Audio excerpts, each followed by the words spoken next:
All right, the NHL, in their infinite wisdom, are discussing having the playoffs in June without giving up the season. Because I've seen a couple of reports like, that's a sign they're canceling the season. They'd have to. You can't have the draft and then have playoffs. You can't. Because you can't trade players. You can't do it. It's after the trade deadline. You can't. You have to cancel the season if you're gonna have the draft in June. And already we're hearing general managers, there's no way they're gonna agree on this. Sure, if you're Ottawa, yeah, we can have draft in June. We don't care. We're not playing for the Stanley Cup anyways. Drew Doughty's like, yeah, go ahead. I'm fine. Don't worry about it. Because for teams that are out of the playoffs, yeah, but if you're a team, especially a team that has conditional draft picks involved here, right? So if you don't have playoffs, how do the conditions get met? How does this work? I acquired this guy and I gave up a first rounder with the idea of going on a Stanley Cup Finals run, or at least going into the second round. And now we're not going to have playoffs and I still lose my first round draft pick? Since there's no playoffs, why am I giving up a first round draft pick? Or even better, we're playing the playoffs next month. We don't know who's going to be in them, but we'll award that first round draft pick to them anyways. It's a nightmare. It's a logistical nightmare. And there's going to be a lot of hoops to go through. The NHL is going to have to figure this out because there are a lot of conditional draft picks that they're going to have to figure out. If we don't have a playoffs, how do we have that condition met? And then, GMs, I don't know, do you have the GMs fight it out in the Thunderdome, and from 6 feet away from each other? I don't know what happens here. I assume there's going to be a Thunderdome that Mad Max is going to be driving down the street soon, because sure, why not? But there's going to be all kinds of chaos if they decide, okay, we're going to have the draft in June, because part of the thing, too, is we're not going to have a combine. General managers don't have anywhere near the amount of notes on the draft picks they'd like to have. And it's chaos. Absolute chaos. To say we're delaying the draft and then maybe we'll have it when we were going to have it, because the NFL looks like they're making a lot of money on their draft. So to me, I think it would be a ratings grab. I think that's the only explanation I have, is for a league who's saying we're delaying a decision on the season to then say we could always have the draft. No, you can't. You can't. You have to cancel the season if you're going to have the draft. And yeah, so that's where we're at. That's where we're at. Now it's going to be really interesting to see what happens with that. I just don't see how the NHL has the draft without canceling. I don't see how that works. I'm absolutely bewildered at even suggesting it. But right now, everything's getting thrown out on these conference calls. These Tuesday conference calls, it sounds like it's just throw crap at the wall, see what sticks. I don't know. Does this sound... I don't know. They're trying to figure this out. And they're trying to figure it out in a way that could potentially get them great ratings, get them a lot of attention. Then, A, you get Seattle to name their team. And B, release the third jerseys and designs early and get people interested and have people, oh, that's kind of cool. Even if people don't have the money to buy them right now, get the word of mouth out there. That's the important thing. That's why people are paying so much attention to the NFL draft tomorrow. I got a board all made up for it, all ready to go. Because I'm sure Cincinnati can't mess up drafting first overall with a quarterback. There's no way the Bengals can mess that up. I say that as a Bengals fan. I'm trying to figure out how they're going to mess this up. Hopefully Joe Burrow has a good time as a Bengals quarterback. Hopefully it's good. Burrow Bengals. It just works. It's something Dwight Schrute would have loved that. So yeah, look for other decisions to be decided. And honestly, it does feel on some level like the NHL is desperate to keep themselves in the news. It does. On some level. This coming out, it doesn't sit well with general managers, and I don't think it'll sit well with fans. I just don't see it. Michael Del Zotto brings up a good point, so that's why I'm wearing Anaheim, because Del Zotto's team is on the board here. Points out players in Sweden are able to go skating. They're able to get that time at the rink. They're staying in shape. So for teams that have players from Sweden, your chances might be better come this summer. Because for players who are, in closed environments, they're not able to get to a skating rink. They're not going to be in skate shape. They're, you can throw on rollerblades, which helps, but rollerblades aren't the same thing. It's not the same thing. It's just like roller skating is the same thing as skating either. Although it was nice when I knew how to skate to go out and try roller skating again. I remember I was like, oh man, last time I was on roller skates, I fell down. And then I got on and I was like, oh, this is similar to skating. I can do this now. So, but it's not the same. It is not the same thing. So, yeah, Delzato has a point. Swedish players right now able to go out and skate around the rink to their benefit. The NWHL, why? This is an honest question. Why is the NWHL expanding? Why now? Why are you announcing an expansion to Toronto? Why? Who? Why now? Why? I don't understand. The NWHL, a league which we know is not making very much money, a league which is still dealing with almost everybody who's anybody in women's hockey saying we're not playing until we get a sustainable model, and the NWHL is like, yeah, we'll expand. And we're still planning on playing our championship game. We just haven't decided where yet, but we're still planning on it because, yep. I don't get it. I really don't get it. I don't understand. Like, yes, hockey in Toronto always works.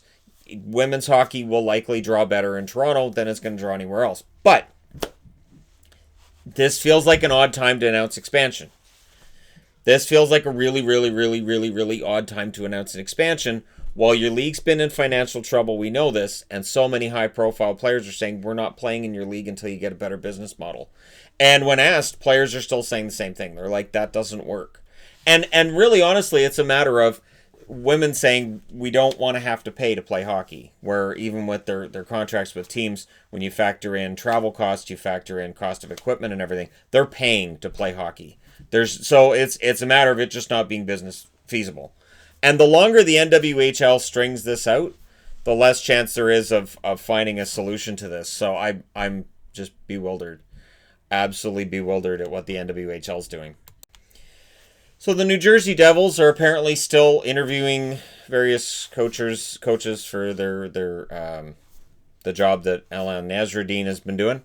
And Gallant being interviewed makes a lot of sense. Gerard Gallant should be interviewed by anybody who's got a coaching vacancy, because Gallant has proven twice in his career that he can get the most out of teams that otherwise people didn't expect a lot from. Whether it was Florida, who looked pretty good under him that one year that they won. I believe they won the division that 1 year, right?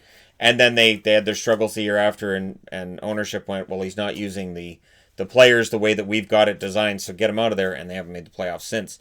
And, of course, Vegas, who parted ways with him during the season, which right now looks like it was the right decision for Vegas, but that's the way it works. So maybe Gallant is one of those coaches that he lasts 2 or 3 years for a team, but you get one really good season out of it at the very least. So I would think he'd be a good pickup if the New Jersey Devils can get him, especially before any chance that the Detroit Red Wings might look to make any kind of a change. Because, again, we don't know what's going to happen with Blashill after this season, but maybe you try to get him before Yzerman thinks, maybe Gallant would be an upgrade from Blashill. One other thing I wanted to talk about in today's video, before I get to something just on a personal level, so there will be sort of a personal thing I'm adding at the end of this. Neutral site games may no longer be under consideration. I'm saying may no longer be because we never heard officially that the NHL was going to play games in its neutral sites. So apparently it was looking at just the logistics of ways to house the players and ways to broadcast the games. The NHL went, we'll have to play it somewhere that we already have an arena and we already have a presence. So they're still looking at ways to get back into hockey this summer and trying to figure out where to have that and how. And so it's still in flux, but it looks like it's going to have to be in an NHL city.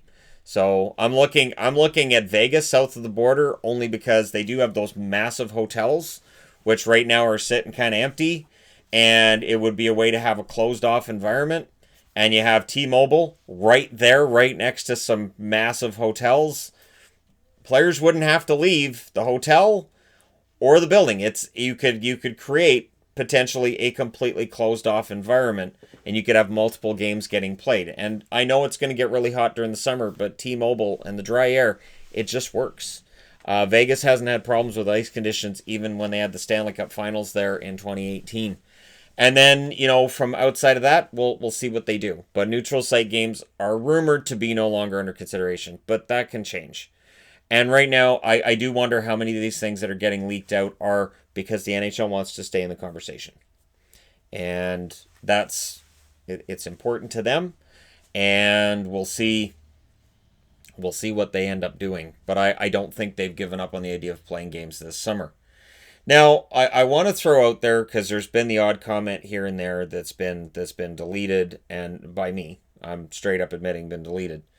We're all stuck in this right now, and I hear almost, I would say multiple times a week, I hear from people who are in the healthcare area of our society in the U.S., who are going through tremendously trying times right now, and they write to say, hey, keep making videos, keep your chin up, and they tell me what they're seeing in emergency rooms and in ICUs where they are.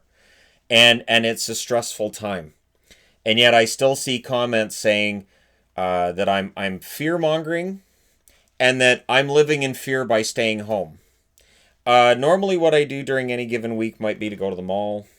I might, Yvonne and I would go to the odd hockey game here and there. We would take the kids to hockey. And, I might go to the store. I don't think that by me saying, you know what, I'm not doing those things right now, I'm not going to go to a Boston Pizza and sit down. And again, I understand that they're closed for sit-in dining. But I think for me to say I wouldn't do sit-in dining because of what's going on, I don't think that's fear. And I think with where we're at, and this is why in my videos I close them off by saying stay home if you can, because we can. This is actually a luxury that some people don't have. And so when I'm hearing from frontline workers, when I'm hearing from people who are in a grocery store or working at a fast food job, and they're right on that front line, and they are most likely to become ill right now. They are most likely to be exposed right now. The best thing I can do for myself and for my family and for people I know and are close to that are immunocompromised is to just stay home. And it is not a big deal. It is a big deal to many. I understand to many that this is a big deal and this is having huge financial consequences. And I know that because I've watched as the overall income for me has dropped by about 60%. And that's including some numbers recently where it's honestly, it's going to end up just probably getting worse from here rather than better. But again, I'm in a position where I can stay home. And if you can stay home, there's nothing wrong with staying home. And I honestly think that, this is tough. But if it's not handled properly, it gets a lot worse. And so that's why I'm still, saying stay home if you can, stay as safe as possible, and telling people to keep washing their hands because it works. But when I'm dealing with people, when I know people who work at plants in Alberta that right now have been ravaged and have had to be closed down, when I'm watching, and I worked in plants like that, and I know how easy it is. That's why I did a video on the entertainment guy where I talked about it. When I know how vulnerable that population is, that directly affects me. The least I can do with the following I have on YouTube, with the amount of people that watch my videos even now, is to say, you know what? There's a lot of vulnerable people, and I would have been one of them. And the least that I can do here every day is to say, stay home if you can, and stay as safe as possible. Because honestly, when we look at what's happened with Italy, with Spain, and now what's going on in parts of the States, I don't want that here. Don't. And, in British Columbia here, the numbers have been very, very good. The numbers have been really, really good. But they're keeping all the measures in place until middle of May because they want to make sure they stay there.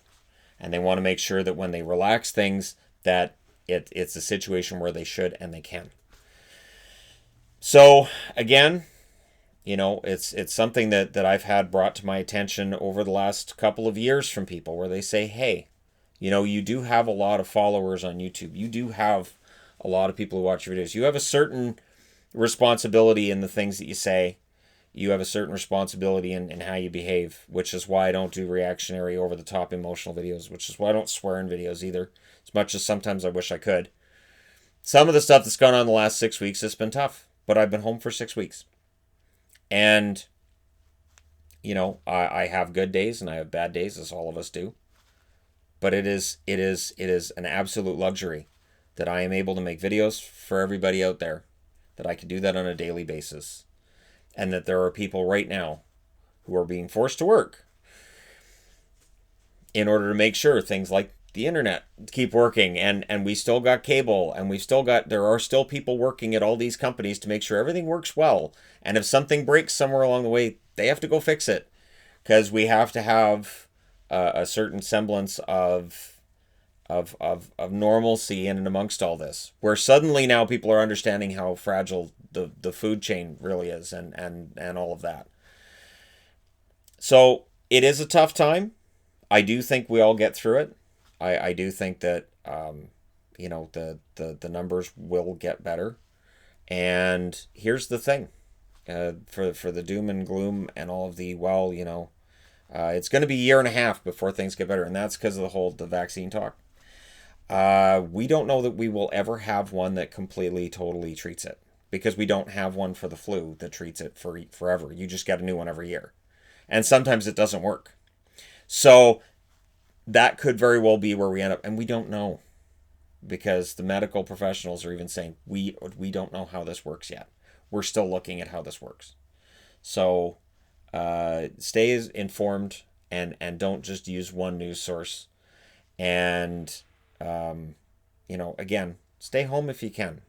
It's not a bad thing to stay home if you. I guess I don't get that. Now, admittedly, I'm an introvert, so the whole idea of going to a bar and being around a bunch of people, being up, that's never really appealed to me. Anyways, I was never really one that did that. I was the guy that would go in and go, "That's a lot of people really, really close on that dance floor." No, I'm good. I'm just gonna stay over in the booth here. You guys can go out and just. That's a lot of people. Why are there so many guys? There's not a whole lot of girls out there. Do the girls just dance out there with them and then leave, and the guys are too drunk to notice? Or that's weird, isn't it? That does happen. I watched it. It's fantastic. How did you get back? Yeah, I just left him out there. Really? You just all right? Okay. So again, things will eventually return to some form of normal. It'll be a different normal, but it'll get back there, and I'm looking forward to that. And sports will be a part of that. We will get sports back before we get fans in attendance. And I know there are people that hate it, but that's the way it's going to be, because we're not going to have fans in attendance. From what I'm hearing, it could be years before we have fans back in attendance for sporting events. This is just it. It very well could be. This is how it is until we have some semblance of treatment. But on the positive side, there are medicines that are getting further along in the testing. So I think things will get better, but I have no problem with staying home, because for people who might be elderly, might be immunocompromised, I think it's the least we can do. So yeah, there you go. I had to throw this in at the end because I've seen the comments a lot lately, and I thought, you know what, I'll just throw that in at the end of the News of the Day video. So if people don't care, they'll just click away from it and not watch that part. But I just felt I needed to say something, because again, I just find it really weird that people, he's given into fear. How is it fear for me to order in food? How is it fear for me to decide to make something in my kitchen rather than go to Boston Pizza? How is it fear to decide I'm not going to go to the mall? Again, it's a decision that I'm like, no, I don't want to do that. So, and I have people close to me who are in the high risk category. So people go, well, if you're high risk, stay home. But if you're not high risk, there's a lot of people who are high risk. So yeah, I don't feel like finding out I'm high risk myself. So there you go. Thank you guys so much for all your support throughout this. We'll get through it. We'll figure it out. We got it done. We'll get there. And I do have a live stream to do with NHL 20 today, where we get into round 2. And that's going to be fun. So, yeah, thank you guys so much for watching, for all your support. And again, as long as we stay level-headed, I think we'll be fine. Thanks again for all your support. And I, again, stay home if you can, stay safe as much as possible. And for frontline workers, for whether, and again, this is whether you're in the medical industry or whether you're working at a dollar store somewhere for $8 an hour, and you're, dealing with a bunch of people that are hacking and coughing, and you're thinking, boy, I don't want to be here. Regardless of where you're at in this, all the best to you, and let's just hope this all shall pass soon. Thanks again. I will talk to you guys very soon.